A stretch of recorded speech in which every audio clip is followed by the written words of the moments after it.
ইরানের নিরাপত্তা প্রধানকে হত্যা করার যে দাবিটি ইসরায়েল করেছে সেটি শেষ পর্যন্ত ইরানের নিরাপত্তা পরিষদও স্বীকার করেছে। তার এই মৃত্যু এই যুদ্ধের পট পরিবর্তনে কোনো ভূমিকা রাখবে? যুক্তরাষ্ট্রের কিন্তু অরিজিনাল প্ল্যানে তাকে কিন্তু হত্যার কোনো প্ল্যান ছিল না। এটা আগের দিনের যুদ্ধ নয়, এটা আধুনিক বিশ্বের যুদ্ধ। হ্যাঁ, আধুনিক বিশ্বের পলিসি মেকিং। কাজে আই ডু নট থিঙ্ক যে এটা করে কোন একটা লাভ হচ্ছে। যুক্তরাষ্ট্র চাচ্ছে না যে ইরানকে পুরো ধ্বংস করা। যুক্তরাষ্ট্র চাচ্ছে যে ইরানের নেতৃত্বের পরিবর্তন ঘটানো। যুদ্ধ চলছে, প্রতিদিনই কোনো না কোনো আপডেট তো পাচ্ছি আমরা নানা সেক্টর থেকে। এর মধ্যে ইরানের নিরাপত্তা প্রধানকে হত্যা করার যে দাবিটি ইসরায়েল করেছে সেটি শেষ পর্যন্ত ইরানের নিরাপত্তা পরিষদও স্বীকার করেছে। মোস্তফা খামেনি, আয়াতুল্লাহ খামেনি, তার সাথে শীর্ষ প্রায় 50 জনের মতো নেতা এর মধ্যেই মারা গিয়েছেন। নতুন করে যোগ হলো আলী লারিজানি। তার এই মৃত্যু এই যুদ্ধের পট পরিবর্তনে কোনো ভূমিকা রাখবে? যুদ্ধকে দীর্ঘায়িত করা, কমিয়ে আনা, কোথাও কি কোনো ভূমিকা আছে? লারজিনি ছিলেন ভেরি হাইলি এডুকেটেড জেন্টলম্যান। ওনার ব্যাকগ্রাউন্ড যদি আমরা জানি তাহলে বুঝবো যে লোকটা কি।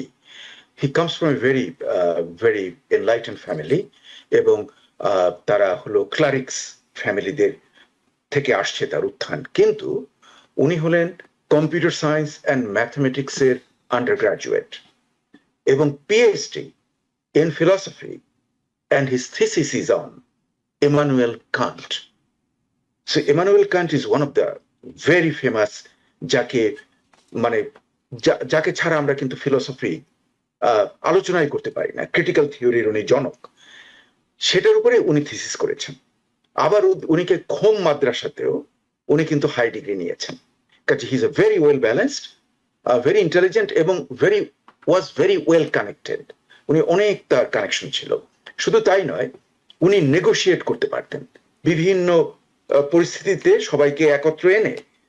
মিডিয়েশনের জন্য উনি ছিলেন ওয়ান অফ দ্য বেস্ট।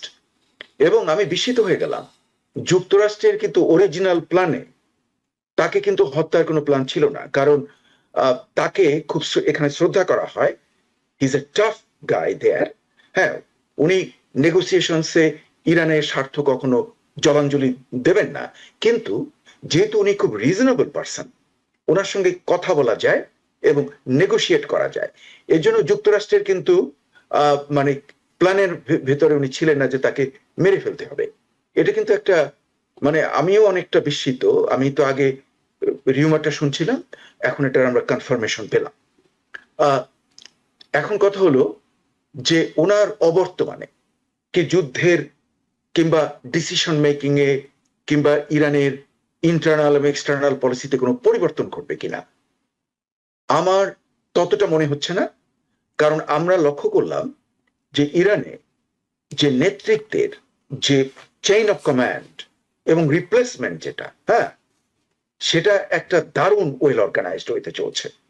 কাজেই এর মৃত্যুর জন্য ইরানের যুদ্ধের ব্যাপারে কিছু একটা ঘটবে, পরিবর্তন ঘটবে আমার মনে হচ্ছে না। তবে ওনাকে যে রিপ্লেস করবে সে হয়তো আরো কট্টরপন্থী হতে পারে। সে হয়তো ওনার মতন অতটা যে ওনাকে মডারেট বলা হতো, যে একটা আলোচনার মাধ্যমে সবাইকে ইনভলভ করে, ব্যালেন্সিং করে, মিডিয়েট করে যে উনি সিদ্ধান্তে যেতেন, সেটা হয়তো যে নতুন নেতৃত্ব হয়তো তা নাও হতে পারে। সেখানে হয়তো একটা কট্টরপন্থী কেউ চলে আসতে পারে, হয়তো এসেছে অলরেডি, আমরা সেটা জানি না। The point I am trying to make, যে এই ধরনের হত্যাকাণ্ড ঘটিয়ে কোন দেশের যুদ্ধরত কোন দেশকে খুব একটা ঘায়েল করা যায়, এটা কিন্তু আধুনিক বিশ্বে নেই। এটা অতীতে ছিল।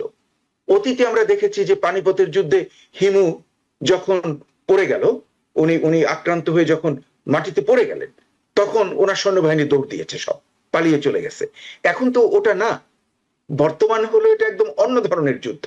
হ্যাঁ, কমান্ডার ইন চিফ যুক্তরাষ্ট্রের কমান্ডার ইন ফ্লোরিডাতে, কেউ হাওয়াইয়ে, আর অ্যানাদার জেনারেল।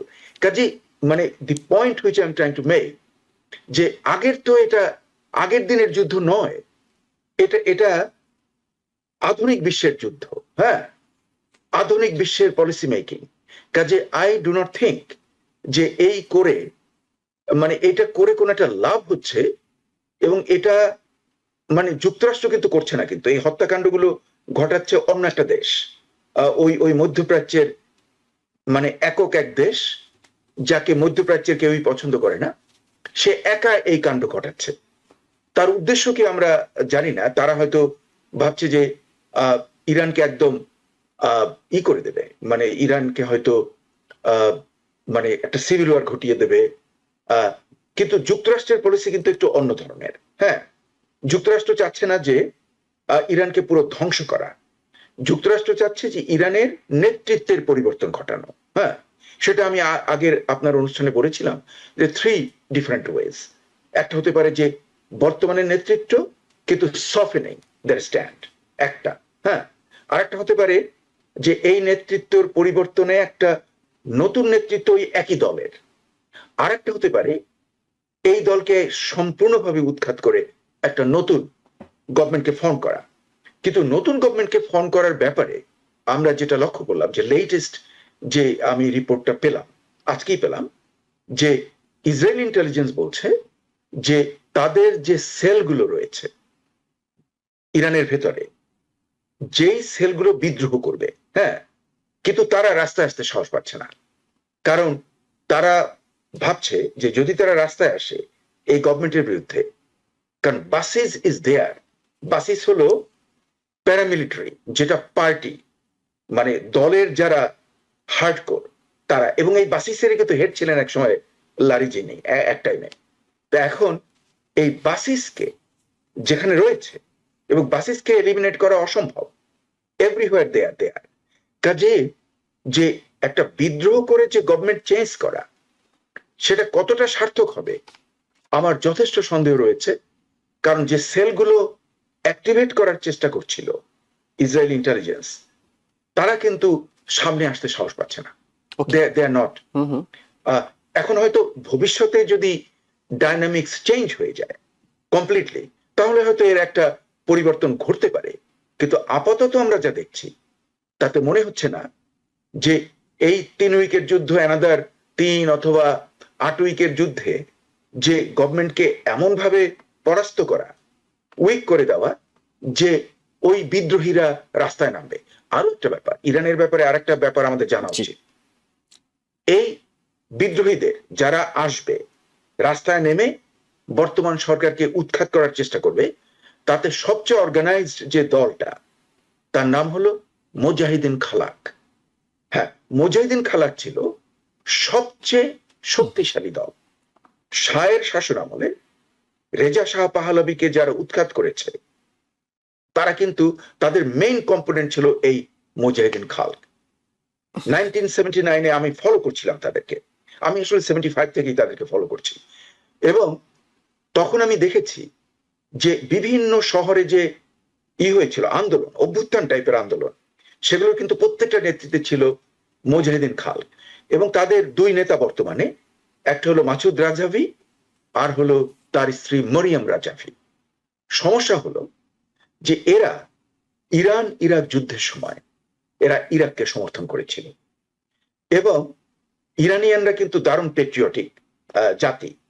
ওরা যখন দেখছে যে এরা ইরান ইরাক যুদ্ধে, হয়তো ইরানের নেতৃত্বকে অনেকে পছন্দ করেনি তখন, যে মানে এই যে ইসলামী গ্রুপটা, হ্যাঁ, খোমেনিকে অনেকে পছন্দ করেনি, কিন্তু তা সত্ত্বেও তারা ওই মুজাহিদিন খালক যে ইরাকের সঙ্গে যোগদান করেছে, এমনকি ব্যাটল ফিল্ডে তাদের ভলান্টিয়ার আসছিল, বিশেষ করে কেরমানশাতে। এই জিনিসগুলো ইরানের জনসাধারণ পছন্দ করেনি। এই জন্য মুজাহিদিন খালকের পপুলারিটি যেটা ছিল তুঙ্গে, সেখান থেকে ধস নেমে গেছে, এবং তাদের আর বর্তমানে তাদের যে পপুলারিটি খুবই নগণ্য। মানে অনেকটুকু মিলিটারি উইংস, হ্যাঁ, কিন্তু জনগণের মধ্যে তাদের যে পপুলারিটি, অ্যাকসেপ্টেবিলিটি খুবই সামান্য। কাজে এই জন্য আমার মনে হচ্ছে যে এই লারজানির মৃত্যুতে যে হঠাৎ করে একটা বিরাট পরিবর্তন ঘটবে, আমার তা মনে হচ্ছে না।